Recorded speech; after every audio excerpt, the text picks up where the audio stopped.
Hi, my name's Barry Crampton.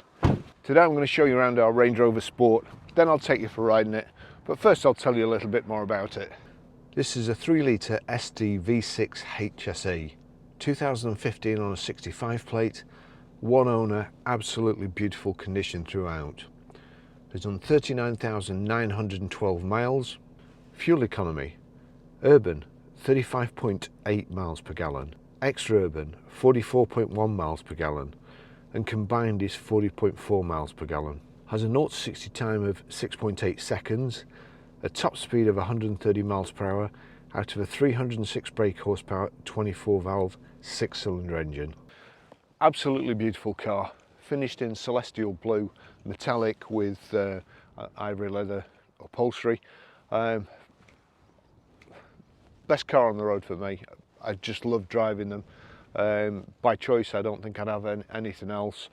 We just got this one in, it's been throwing it down for the last 3 days, so I've not been able to photograph it, but here it is now anyway. So we've got high pressure headlamp wash, the silver Range Rover grille here with Land Rover, and the big get out of the way, there's a Range Rover behind you, badge there.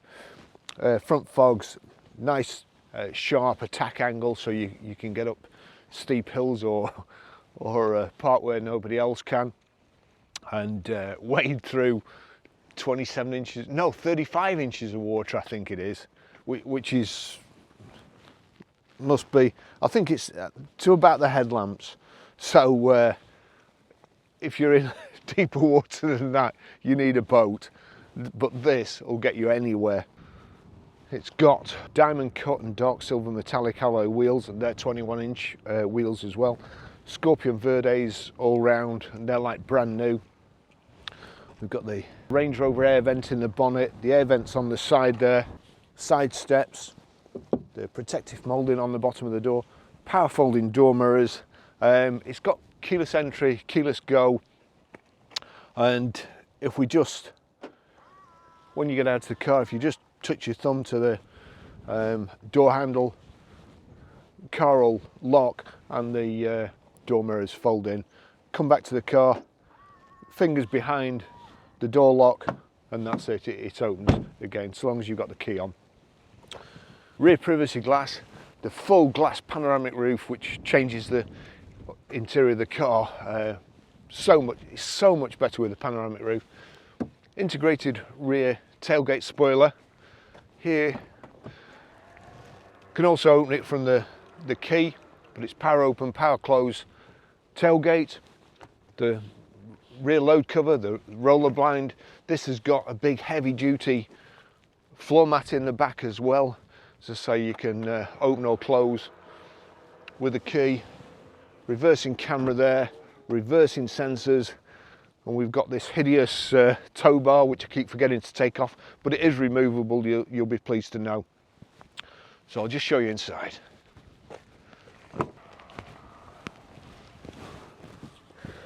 I'm going to be quick here because it's throwing it down.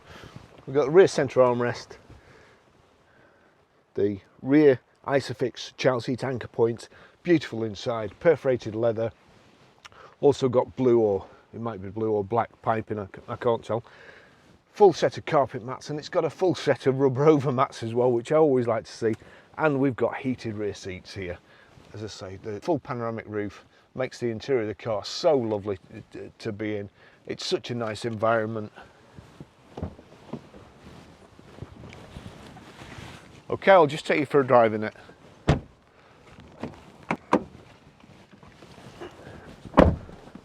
Wow, what a horrible day, but I'll tell you what, there's no better car to be in than a Range Rover Sport on a day like today.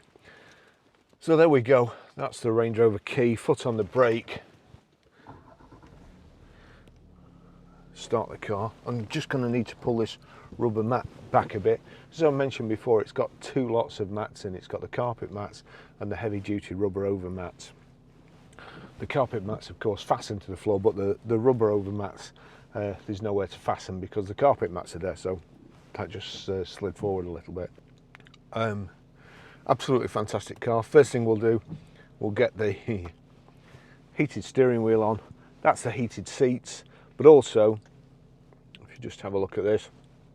You can also, on this particular car, it's got heated and cooled seats. So there you go. In the summer, it just blows cool air through the perforations in the seats, which is well, it's really good on leather seats, to be fair. Almost essential, I would say. So I keep saying it's a lovely car, but honestly, we went to pick this up, and it was sat on the car park at a big firm, and there must have been 100 cars on the car park, all different types of cars, and you could see the Range Rover. They're just beautiful cars. I was talking to a delivery driver yesterday, and in fact I was running him back home after he dropped another car off for us, and he, without prompting, he said, you know, these Range Rovers are my favourite car to pick up. He says, I picked one of those big ugly Bentleys up the other day. Now, of course, he meant the Bentayga. I didn't need him to tell me which model it was, but you know, they're kind of hideous. This is a beautiful car, and although I've not driven a Bentayga, and Bentleys do drive fantastic, I can't imagine it drives much better than this, and it'll be probably 3-4 times more expensive, probably more than that. Anyway, service history. So we've got, that was the PDI at 4 miles, Hatfields Land Rover, 2nd of 11/2016 at 8,974 miles, Hatfields Land Rover. 21st of 11/2017 at 18,019 miles, Hatfields Land Rover. 3rd of the 1st 2019 at 24,986 miles, Hatfields Land Rover. 21st of 6th 2019 at 27,227 miles, Hatfields Land Rover. 9th of the 3rd 2021, 36,004 miles, Ian Barclay Motor Repairs Limited. So good service history there. Doesn't look like there's much chance of any drone shots today. It is a bit wild, definitely. So great things in the car. We've got, let's just see, height and reach adjustable steering wheel. I've not, well actually I have changed position 1 to my seat, but we'll just do the old electric memory seat Russian roulette, and I promise you I haven't messed about with these at all.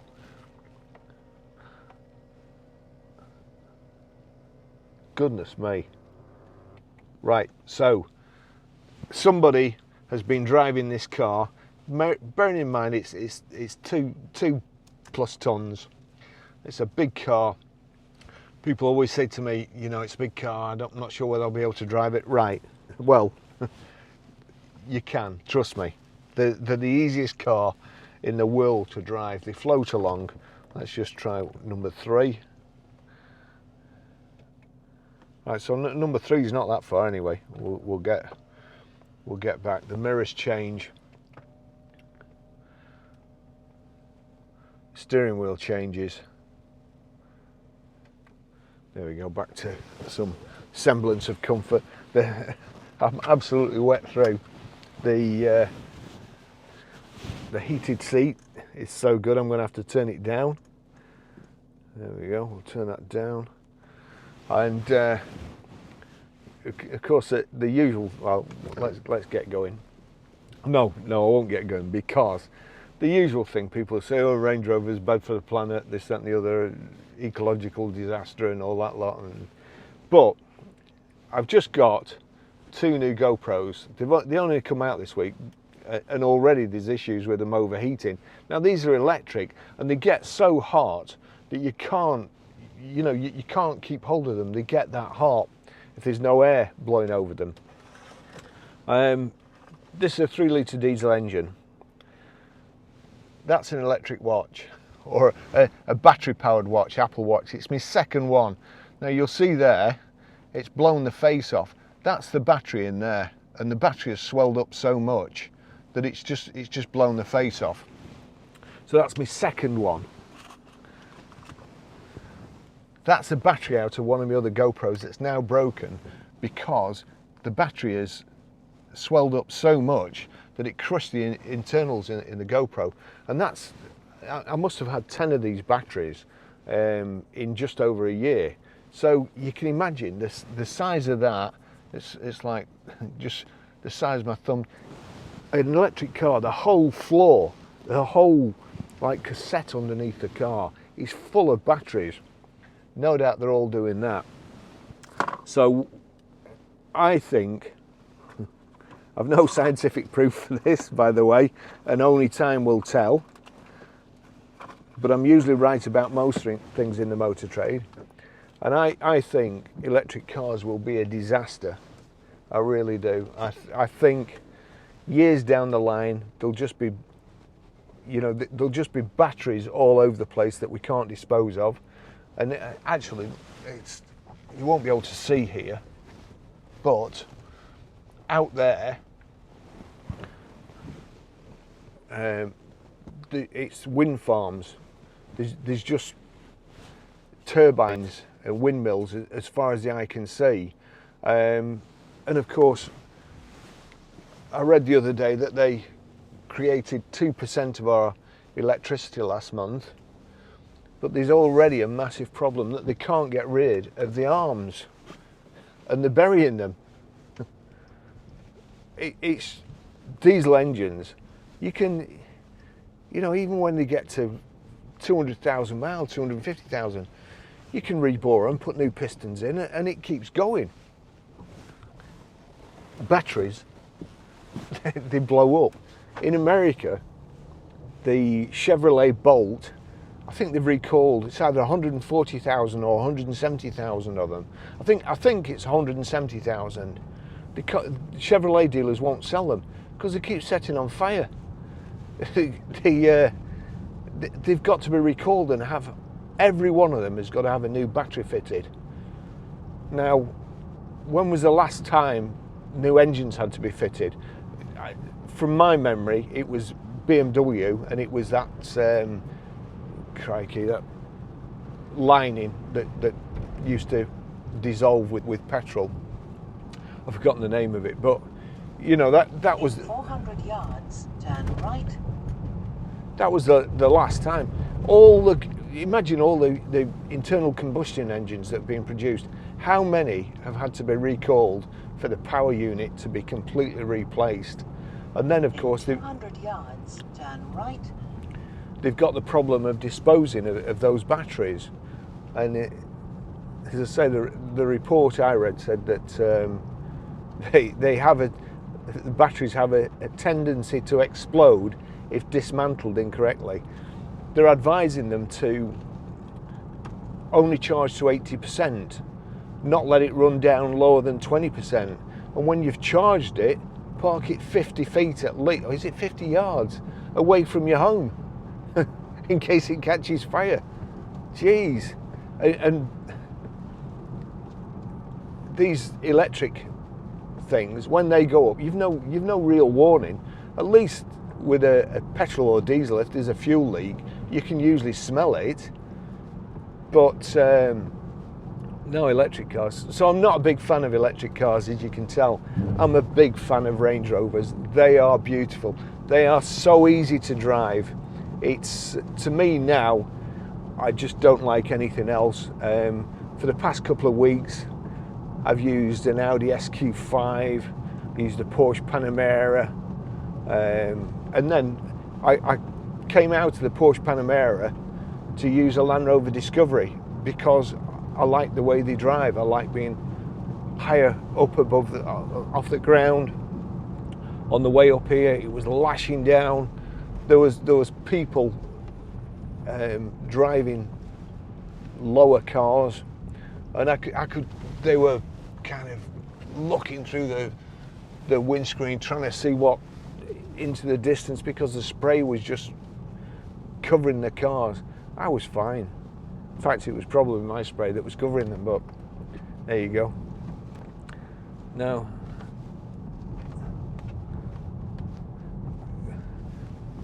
I've, over the past few years, I must have had at least 50, I must have driven at least 50 different ones. And honestly, I can't, on my day off, I want to go for a drive in them. It's unheard of. I drive cars all week and I do this all week. And on my day off, I want to go for a ride out in it. They're just, they've got everything you want. They're really, really simple. No, at the moment, obviously the later ones, I know somebody emailed me on YouTube to say that I'd scream if I got in a new one. But these, just, there's enough controls that you need. Nothing really to take your eyes off the road that you need to. Everything you know where everything is. Everything's got a click like that. Not too keen on this bit where you have to change the heated. Well, you don't have to change the heated seats, but that's an option. You can just click that and move that up and down, which is what I'd opt for all the time. The heated steering wheel, it's horrible today. It's been quite warm for the last couple of months. It's only 7 degrees at the moment, which is quite warm for the UK actually, but coming out of a hot spell, it does feel cold. It's just, you know, I mean, it's like hot soup when you're freezing cold. Jumping in one of these. When I used to go fishing, night fishing, and you were absolutely freezing, you got a flask and got some hot soup. It's the same feeling when you're getting a Range Rover drinking hot soup when you're freezing cold. Look at it. It just floats along, and this road, country road, it's quite bumpy. It's uneven. If you can see down there, I'm going to have to turn the heater down. You know, there's plenty of bumps, there's plenty of potholes. This is pretty quiet, and you just rock along. You don't bump, bounce, you just perhaps sway.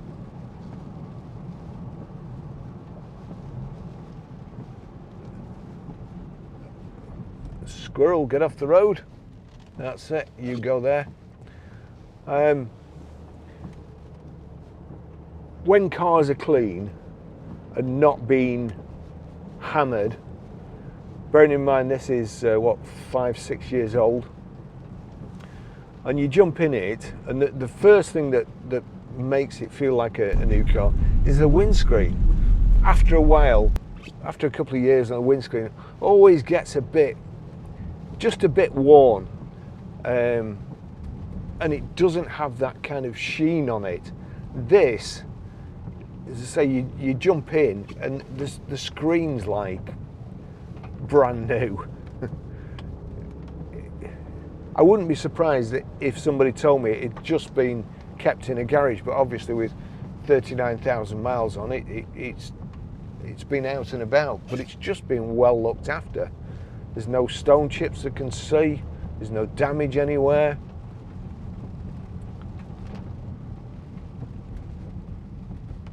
Left hand side here, got volume control, track change. We'll just get around this corner. Click menu there. It brings up the information display in the center. Driving features, click driving features, show warnings, gearbox paddles. We'll just go back. Trip computer, not interested in, instrument display. Then vehicle setup. If we go into vehicle setup, you'll see there are alarm sensors, reverse dip mirror, auto access height. Now there's a tick there, you don't have to have it, but when you switch the car off, you pull up at your destination, switch the car off, and it lowers itself down to the ground. And to be fair, it looks really, when it's on its when it hunkers down, it looks really mean. You get back in the car, you set off, and it goes back to normal height, normal suspension. Paddles here on the steering, you feel it go down there, command shift. If I had one criticism of Range Rovers, and one thing that I'd go back to the round gear selector. This one, for some reason, I have trouble with it, and well, I'll show you. When you stop to select another gear, you just pull up here. When you stop to select another gear, if you just want park, you click park and it goes into park. If you just pull back like so, it won't do anything, or push forward. It says unlock before shifting. There's a little trigger here. Now, it's not a difficult thing, but I always manage to get it wrong. So you've got to press the trigger and then move it forward into reverse. You see there the mirrors dipping. You've got reversing camera here.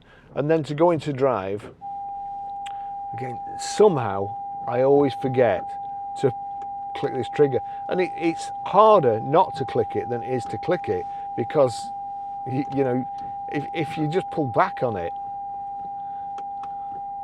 say there, if you just pull back on it, let this guy go past, it goes into drive automatically. You've got your terrain response there.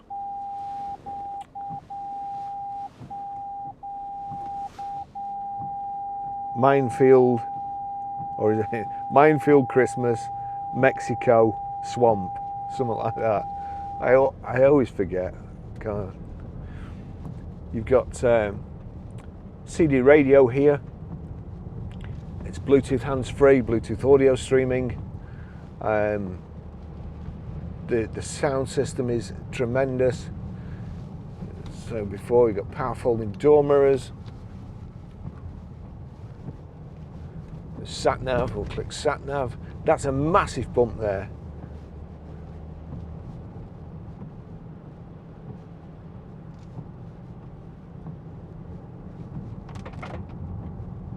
It's just,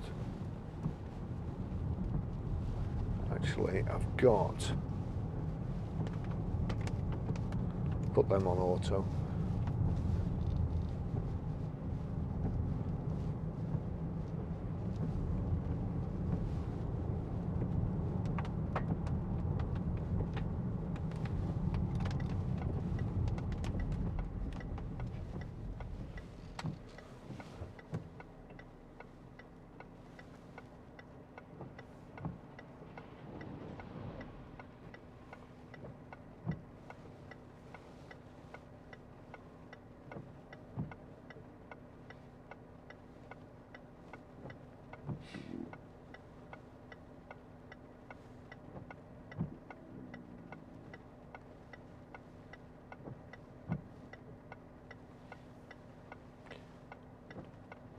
Now menu route voice guidance, we'll knock that off. Return to map, destination entry, more, stored locations, route options, nav setup, click nav setup, and you've got day and night there. Just going to stick that on night so you'll be able to see it better, and then we'll go back there. So there you go.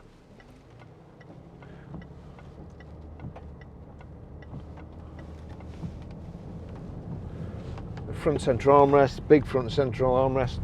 In there you've got USB and aux in and a power, and then you've got your drivers and passengers armrest, which you can set with this thumb wheel here. Electric memory seats, as we said before, and let me just see, that's lumbar support. You may be able to hear it going down. But nice and just lovely and comfortable.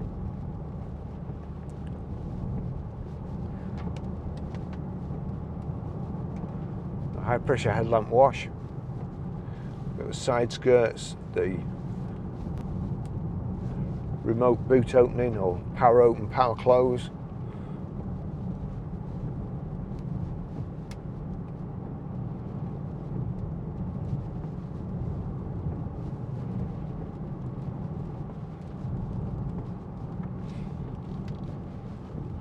And I've chosen to come out and use all my precious fuel today. Got a fuel crisis in the UK. When we were going to deliver a van the other day, and I was low on fuel, but the van was on empty. It was, you know, a couple of miles to go before it ran out. And we passed a load of fuel stations, and there was, well, they didn't have any fuel.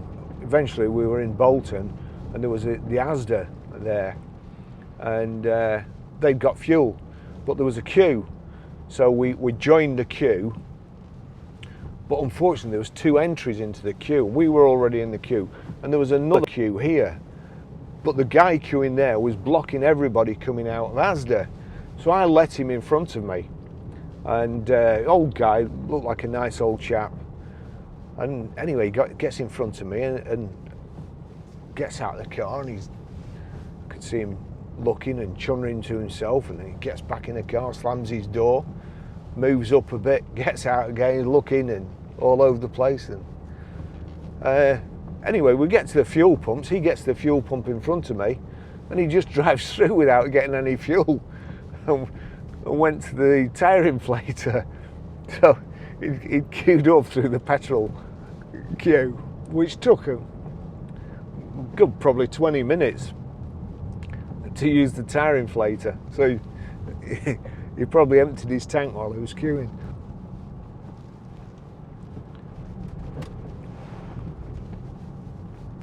So I'm sure it's 35 inches wading depth, and you know, you can just go up a very steep angle and depart from a very steep angle without bottoming out.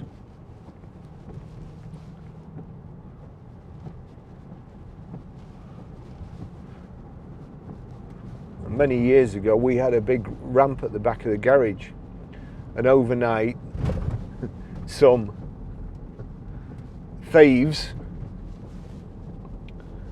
came, and the caravan place next door had a big barred gate across, and it was also on the main road and difficult to see, but the entrance to our compound had a gate which you couldn't see from the road.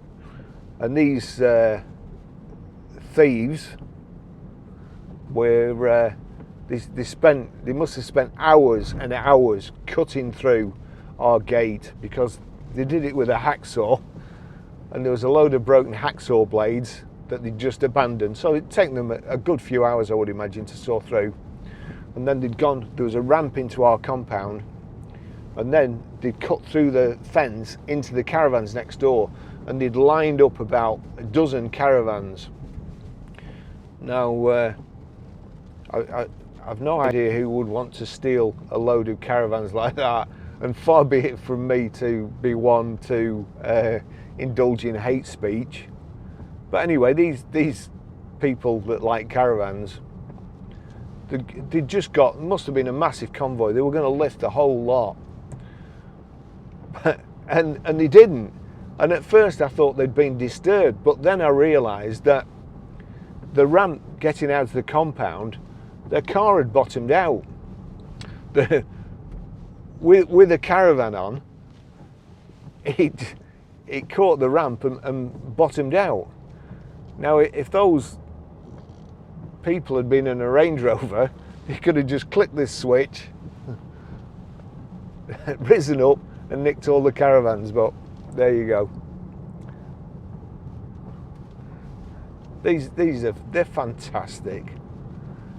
They are fantastic. The only reason you would buy a BMW or a Mercedes-Benz four-wheel drive over this is because you like the look, because they don't drive anywhere near. They're not a patch on Range Rovers.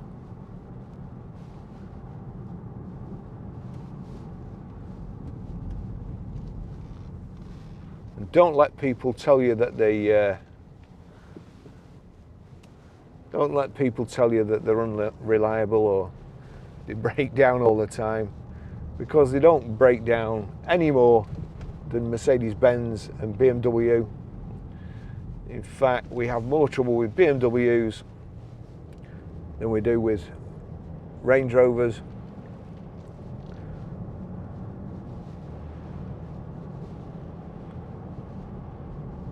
And even so,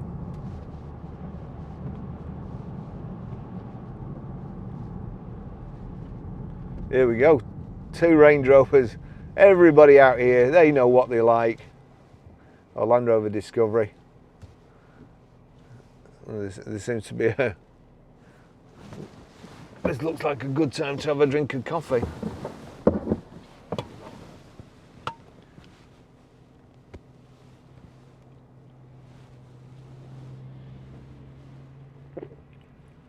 Wow.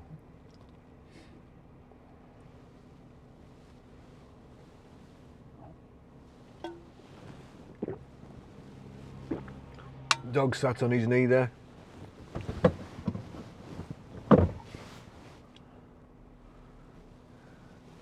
Oh, that's unusual, that guy in that Discovery. No, you're all right. Everybody else waved and said thanks, but the Discovery chap, nah.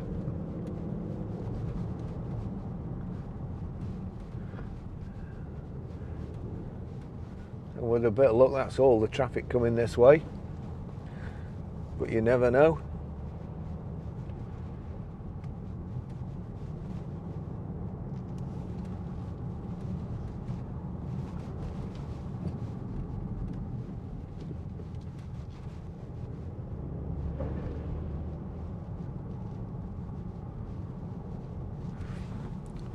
Instrument cluster there, left hand side, nice clear display, rev counter, tells you what gear you're in, coolant temperature, the information display in the center, as I say, you can bring that up, or the sat nav comes up when it's active, tells you your next turning. On the right hand side, speedo. It's also, that's an analog speedo on the outside. In the bottom there, you've got digital speedo. There you go. That camera, electric cars, that camera, what we've been going 20 minutes, it's overheated and switched off. New to the market last week, overheated and switched off, electric. I rest my case. Fuel gauge at the bottom there. They're economical for the size of the vehicle. I think running around town, just going to work, I get 30 plus, which I'm more than happy with, everything's a compromise. I was using a Mercedes E-Class, and I'm a big Mercedes man, or was a big Mercedes man, and they're just not a patch on this, not a patch. More economical, sure, but and that one had air suspension, but the ride, an E350, the ride, nothing compared to this. Thanks for watching, and I'll see you in the next video, if my cameras don't all overheat.